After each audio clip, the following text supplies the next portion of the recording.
It was my maternal grandfather who told me that diabetes ran in our family.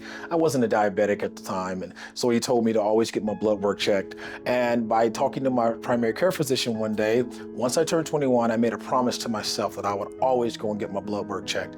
Well, it was that actual test that ultimately saved my life, because my primary care physician said, "Lamont, you're still not a diabetic, but I see something in your blood work that is concerning.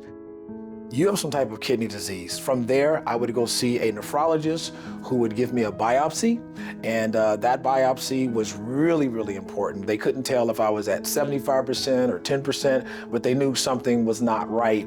So what I did was I went and got a second opinion, because I wanted to make sure. It was at the second opinion doctor who said, not only do you have kidney disease, you have scar tissue, you have a few other things going on. We don't know if it'd be 5 years or 20 years before you get a transplant. Within 2 years, I was actually on dialysis. And so going to get that blood work really saved my life. Getting me up to the machine was very traumatic for me, because you don't know what you don't know. And so I would be waitlisted, and it would take several months, almost a year, for me to get my transplant. Going through that was traumatic for me, because there'd be times when I would be infiltrated. Some who are on dialysis, they know what that's about. And I made a promise to myself that the next person that would infiltrate me would be me. And so I learned how to put the needles into my own arm in order to start dialysis. And so that was really how I learned how to do that, because I wanted to advocate for myself. And I learned from my wife that if you advocate for yourself, things will probably go a lot better for you. Even though we were in a really difficult situation, and that literally at that moment when he got the call, I just told him that you can't leave me. You're not going to leave me. And so you're gonna live, and we're gonna have the baby, and everything is gonna work out. The pager goes off, I go to the phone, and before that day I tested the pager. I'm like, is this a test? They're like, no, this is the real deal. Well, Mike, can you get to the hospital within the next few hours? I'm like, absolutely. I go home, my wife is already at home, she's 9 months pregnant, due any day. And I remember stopping in the kitchen, and I said to her, if I don't make it, tell our child I did everything I could to live. I took every medicine, I did everything they told me to do, I've lost weight, I've played by all the rules. I told him, thank you for telling me that, but I won't need to give that speech, that you're going to live, the kidney transplant's gonna be fine, and the baby's gonna be born, and we'll be all right. As I'm leaving, I said to her, sweetheart, please go and spend the night with your parents, not knowing how important that would be. So I'm in the hospital, I'm getting ready to get my kidney transplant. I have the surgery, and the very next day, my wife is rushed to the hospital, her water breaks, and she is now in active labor. And so within 24 hours, I not only had a kidney transplant, but my wife is at another hospital in the same city, and she gives birth to our first child. And it was an amazing 24 hours that I'll never forget. People do so much better when they receive a kidney transplant than when they're on dialysis. They feel better, their quality of life is better, they're no longer tied to a dialysis machine. The life expectancy for someone who receives a kidney transplant compared to someone who stays on dialysis is twice as long. Medically, people do better, they feel better, and overall outcomes are much better. I was drawn to a story in the Bible where there's a woman with an issue of blood. The Bible says she went to every doctor and grew worse. Then she went to Jesus for her miracle. Well, that was the woman I used as my blueprint. I was gonna go to every doctor I could to try and get better. And because I believed for me, that was the logical way that God was going to bless me.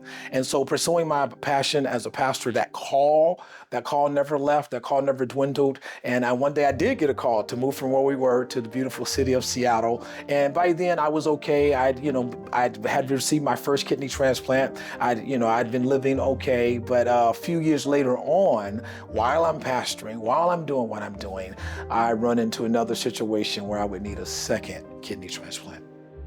He was going to need another transplant. And so as a family, we were going to do everything we could to support Dad. He was going to be sick some days. That meant extra responsibilities for all of us, that we needed to be positive and encouraging, and to just keep a light atmosphere and to have a peaceful home. And so that was the commitment we made to support him, and we did. I'm a pastor of a church. I didn't want to, what's the word I'm looking for? I didn't want to manipulate, or I didn't want to cause an unjust obligation to me as a person. And so I just asked my church to pray for me. I didn't ask anybody in my church to get tested. Some people did, I had no idea, but I didn't want an unhealthy obligation to them, nor did I want them to have an unhealthy obligation to me. A lady comes into my office. She comes in there with her son and her mom, and she says, I'm getting ready to tell you something. It might change how you look at me. And so I was like, oh my goodness, what's she getting ready to say? So I'm preparing for the worst. She said 3 words, I'm a match. You strike and start a fire? Like, I don't know what that means. She said, I'm a match. And so I'm befuddled. And I was like, can you give me more context? She said, well, over the holiday season, I talked with my family. I spoke with my family. I spoke with my sons, my entire family over the holidays, Thanksgiving and Christmas. And I made a decision to donate a kidney to you. And I've went through all the tests and I'm a match. And so my wife and I started crying and I just double checked, are you sure? You don't have to do this.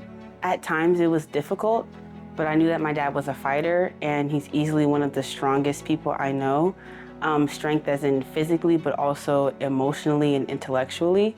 Going through something like that is not easy by any means. And my father was very open about his feelings and how he felt. My father is probably one of the only men I've ever seen cry. So I've held that very dear to my heart. I think it's really important for us to go see our doctors, form a connection with our doctors, just some sort of trust so you can ask any sort of question, because there really is no such thing as a dumb question. All questions are good questions.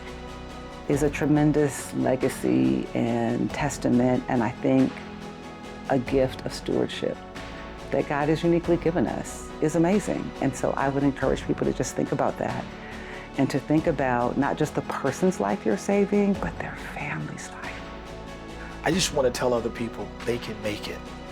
Believe it or not, some people don't want a kidney transplant.